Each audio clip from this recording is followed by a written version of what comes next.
আজকের এই ভিডিওটি এমন একটি টপিক নিয়ে যেটা নিয়ে আমার অনেক দিন কথা বলার ইচ্ছা, কিন্তু আমি ইচ্ছা করেই অপেক্ষা করেছি, কারণ আমি যতদিন এই দেশের মধ্যে থাকবো আমি এই বিষয়ে কথা বলার জন্য তত বেশি ক্রেডিবল হব।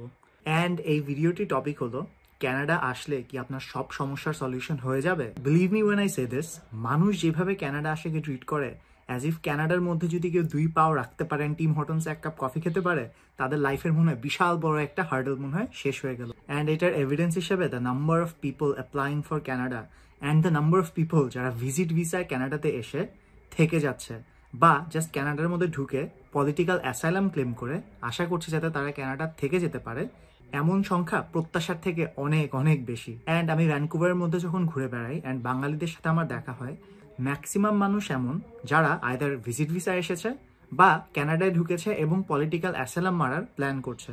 অ্যান্ড আমি ভিডিওটি একটু অ্যাড্রেস করতে চাই তাদের নিয়ে যারা এখন দেশে বসে আছেন এবং ভিডিওটি দেখছেন এবং যারা লাইফের সব সেভিংস ডুবিয়ে দিয়ে হলেও ক্যানাডায় আসতে ইন্টারেস্টেড। সো প্রথম আমি যে ব্যাপারটা নিয়ে কথা বলবো সেটা হলো ক্যানাডার লিভিং এক্সপেন্স। ক্যানাডার living expense is no joke.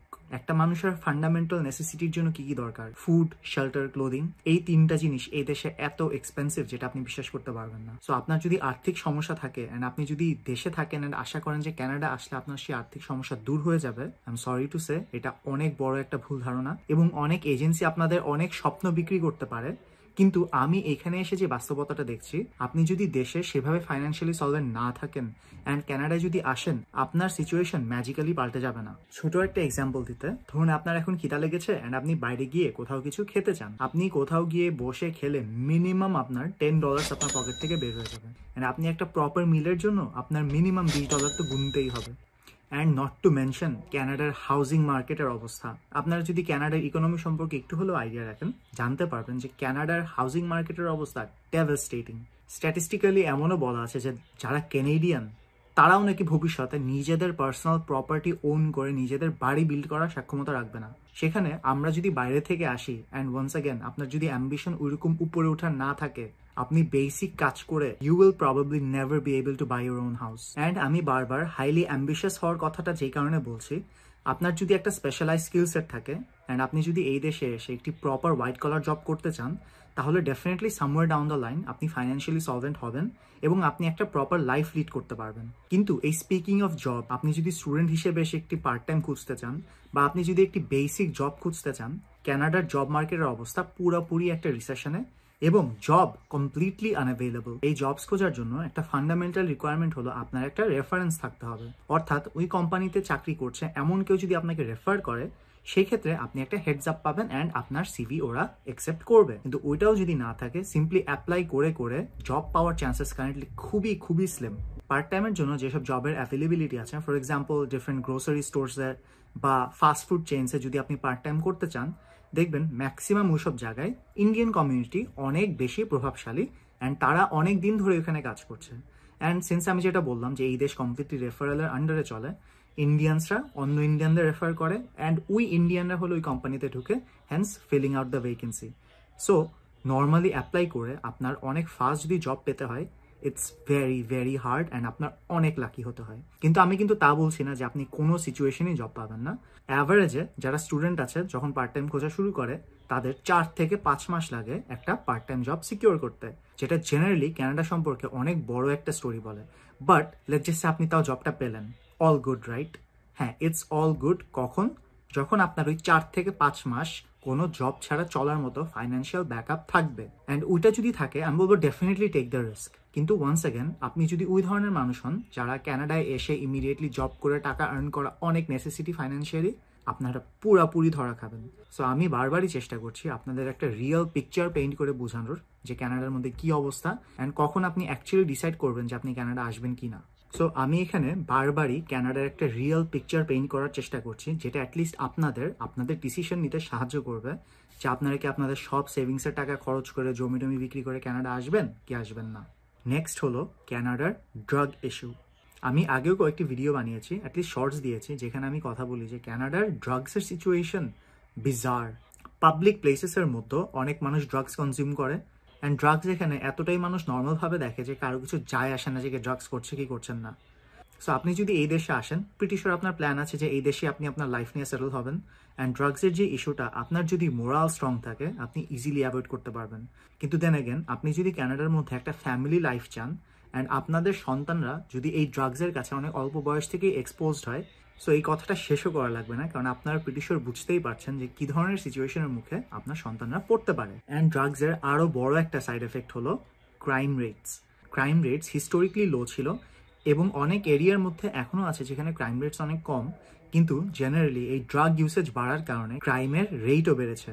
And কি ধরনের ক্রাইমস হয়, মানুষ মানুষকে স্ট্যাপ করে, চুরি করে, এইসব ধরনের ফেনোমেনন খুবই কমন। সো ক্যানাডাকে অ্যাটলিস্ট মানুষ যে সেফ হেভেন ভেবে মাইগ্রেট করতে চায়, ক্যানাডা আসলে অতটাও সেফ না। আরও একটা পয়েন্ট অফ কন্টেনশন হলো ক্যানাডার হেলথ কেয়ার। আপনারা সবাই 100% শুনেছেন যে ক্যানাডার মধ্যে health care completely free, which is true. ক্যানাডার মধ্যে হেলথ কেয়ার ফ্রি, কিন্তু একটা দেশে হেলথ কেয়ার ফ্রি হলে যেসব ধরনের সমস্যা অ্যাকম্পানি করে সেগুলো নিয়েও আপনাদের একটু বলি, অ্যান্ড যেটা অ্যাকচুয়ালি এই দেশের মধ্যে বাস্তব সত্য। সেটা হলো, আপনি যদি একটা গভর্নমেন্ট হসপিটালের মধ্যে যান, বাংলাদেশের মধ্যে ঠিক যেভাবে রুগীরা রাস্তার দুই পাশে শুয়ে থাকতো চিকিৎসা না পেয়ে ওয়েটিং ফর এ ডক্টর, এই দেশেও এক্স্যাক্টলি সেম।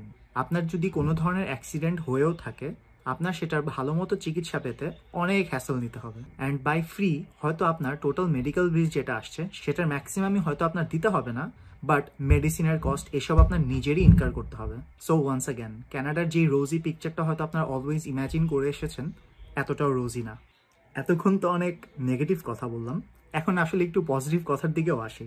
যে যদি আপনি প্রপারলি প্রিপেয়ার্ড হন অ্যান্ড আপনার যদি ফাইন্যান্সিয়ালি ব্যাকআপ থাকে, তাহলে যদি এই দেশে আপনি অ্যাকচুয়ালি আসেন নিজের লাইফ সেটেল করতে, কী কী পজিটিভস আছে।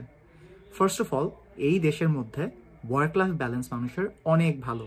মেজরিটি অফ দ্য জবসের মধ্যে 9 to 5 মানে 9 to 5, 5টা বাজে আপনার অফিস শেষ হয়ে যাবে অ্যান্ড আপনি বের হয়ে যাবেন। যদি আপনাকে বেশিক্ষণ রাখা হয়, আপনি সেটা নিয়ে মামলা করতে পারবেন। And they are bound to pay you overtime for every single minute they make you work extra. যেটা আপনারা যদি বাংলাদেশের ওয়ার্ক কালচারের সিচুয়েশন সম্পর্কে চিন্তা করেন, বিশাল বড় ড্রামাটিক চেঞ্জ। বাংলাদেশের মধ্যেই আই রিমেম্বার আমার বাবা, আমি যখন ছোট ছিলাম, প্রাইভেট সেক্টরে রাত 11টা 12টা পর্যন্তও কাজ করতো। So work life balance essentially নন এক্সিস্টেন্ট আমাদের দেশটার মধ্যে।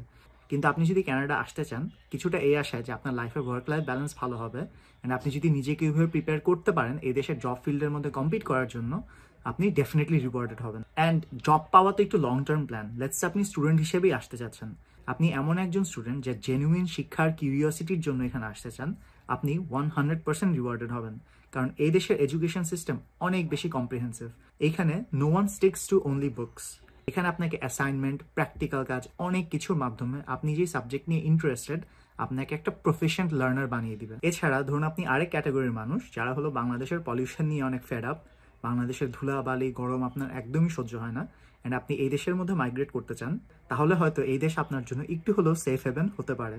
কারণ এই দেশের মধ্যে, অ্যাটলিস্ট আমি যেখানে থাকি ভ্যানকুভারের মধ্যে, পাবলিক ট্রান্সপোর্টেশন এত অ্যামেজিং, আপনি পয়েন্ট এ থেকে পয়েন্ট বি অনেক এফিসিয়েন্টলি যেতে পারবেন। ফার্স্ট অফ অল, এই দেশের গুগল ম্যাপস অনেক বেশি ওয়েল ডেভেলপড।